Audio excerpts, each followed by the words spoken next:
ఒకప్పుడు మీరు చాలా బిజీగా ఉండేవాళ్ళు, ఇప్పుడు ఎలా టైం పాస్ చేస్తున్నారు? ఇప్పుడు నేను ఫ్రెండ్స్ తోటి కాలక్షేపం చేయడం, బ్లాక్ అండ్ వైట్ మూవీస్ చూడడం. బ్లాక్ అండ్ వైట్ ఫిలిమ్స్ చూస్తున్నప్పుడు మీకు ఎలా అనిపిస్తూ ఉంటుంది? ఆ కాలంలో పుట్టలేదేంటా అనిపిస్తుంది, బాధపడతాను. వాళ్ళతో పుట్టుంటే అదొక స్వర్ణయుగం.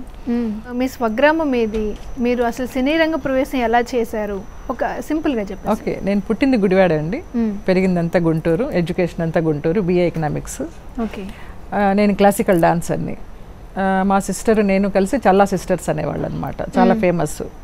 ఆల్ ఓవర్ ఇండియాలో ఒక 1000 ప్రదర్శనస్గా వరకు ఇచ్చాం మేము, అక్క నేను కలిసి. తను మ్యారేజ్ అయిన తర్వాత మానేసింది, నేను ఇంకా స్టిల్ కంటిన్యూ చేస్తూ ఉన్నాను. సినిమాల్లో బిజీ అయిన తర్వాత నేను చేసే తరహా పాత్రల వ్యాంప్ క్యారెక్టర్స్కి దానికి నాకు ఎక్కడైనా స్టేజ్ పర్ఫార్మెన్స్ ఇవ్వాలంటే గిల్టీగా అనిపించేది. అందులో ఐటమ్ సాంగ్స్ చేస్తూ ఇలాగ స్టేజ్ మీద నన్ను క్లాసికల్ డాన్సర్గా చూస్తారా చూడరా అని నాకు నేనే ఒక ఇన్ఫీరియారిటీ కాంప్లెక్స్ డెవలప్ చేసుకొని డాన్స్ ప్రోగ్రామ్స్ ఇవ్వడం మానేశాను. అలా కొంచెం షేప్ అవుట్ అయిపోయి డాన్స్ ప్రాక్టీస్ పోయి మళ్ళీ అందరూ నన్ను ఎంకరేజ్ చేసి ఆ క్యారెక్టర్స్ చేస్తే మాత్రం ఏంటి, ఇప్పుడు ఇమేజ్ మారింది కదా నీది, అమ్మమ్మ.com తోటి ఒక గ్రహణంతో అపరంజితోటి అలాగా నీకు మారుతూ వచ్చింది. సో మళ్ళీ స్టార్ట్ చేయమని ఈ శోభానాయుడు గారు, మంచు భార్గవి వీళ్ళంతా ఎంకరేజ్ చేస్తే మళ్ళీ స్టార్ట్ చేశాను అనమాట.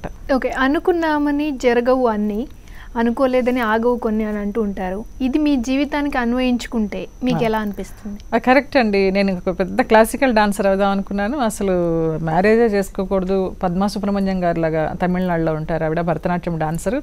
ఒక డాన్స్కే డెడికేట్ చేసేద్దాము నా లైఫ్ని అనుకున్నాను. అనుకున్న దాన్ని సడన్గా ఒకసారి నాన్న వచ్చి ఇలాగ మా ఫ్రెండ్స్ మూవీ చేస్తున్నారు, అందులో హీరోయిన్ క్లాసికల్ డాన్సర్ కావాలి అంటే చాలా ఏడ్చేశాను నేను రాననేసి.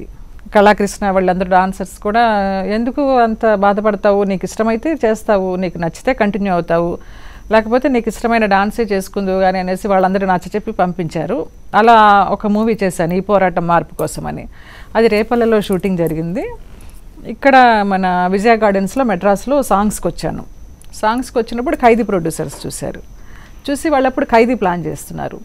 చేసి నాకు సుమలత క్యారెక్టర్ అనుకుని నన్ను ఆల్ ఆఫ్ సడన్ ఫ్యామిలీతో మెడ్రాస్ షిఫ్ట్ అయిపోమని, ఇంకా నాన్నకు కూడా చాలా ఆశ వచ్చేసి అరే ఒక పిక్చర్తోనే భలే ఆఫర్ వచ్చేసింది అనేసి నన్ను మెడ్రాస్ షిఫ్ట్ చేసి, తర్వాత ఏమో కొన్ని పాలిటిక్స్ వల్ల అది నాకు రాక ఆ క్యారెక్టరు ఫ్యామిలీతో వచ్చేసామే, ఎలా గెట్ ఆన్ అవ్వాలి, మళ్ళీ బ్యాక్ తిరిగి వెళితే బాగోదు బంధువుల మధ్య ఫ్రెండ్స్ మధ్య అనుకుంటూ. అప్పుడు ఆ విజయ గార్డెన్స్లో సాంగ్స్ జరిగేటప్పుడు నా స్టిల్స్ నానా మ్యాగజైన్ అని మలయాళంలో ఉండేది, వాళ్ళు తీశారు. వాళ్ళు తీసి నా గురించి ఇంటర్వ్యూ చేసి వేసినప్పుడు IVCC గారు చూశారు. చూసి బాగుంది అమ్మాయి మూవీలో అనేసి అన్నారు, కానీ నాకు ఆఫర్ ఇవ్వలేదు. బట్ ఆయన ఇవ్వక ముందరే ఉప్పు అని ఒక మంచి ఫస్ట్ ఎంట్రీనే మలయాళంలో నాది, ఒక ఆర్ట్ కైండ్ ఆఫ్ మూవీ అనమాట. ఉప్పు, సాల్ట్, మామూలుగా తెలుగులో కూడా ఉప్పే. అందులో ఒక ముస్లిం క్యారెక్టర్, తల్లి కూతురు, 2 డ్యూయల్ రోలు, మధు అంబెట్టి కెమెరామెన్, పవిత్రన్ అని డైరెక్టరు. సో ఆ క్యారెక్టర్ వచ్చింది, అది చాలా మంచి క్యారెక్టరు. దాంతో నాకు అలాగే వచ్చేస్తాయేమో ఆర్ట్ ఫిలిమ్స్ అవి, చాలా నేషనల్ అవార్డ్స్ కొట్టేస్తానేమో అనుకున్నాను.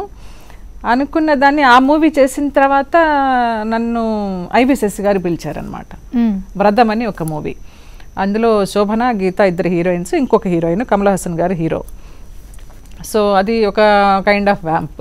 తర్వాత ఇంద్రుడి చంద్రుడిలో కమల్ హాసన్ గారి సెక్రటరీకి ఎవరు బాగుంటారంటే కమల్ హాసన్ గారు నన్ను సజెస్ట్ చేశారు. IVCC వ్రతం ఆయనతో చేశాను కదా, ఏమ్మా అయితే బాగుంటుందని.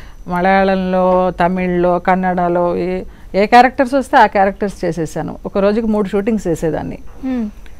అలా అంతా చేసి నా ఫ్యామిలీ సెటిల్ అయింది అని అనుకునే టైంలో లవ్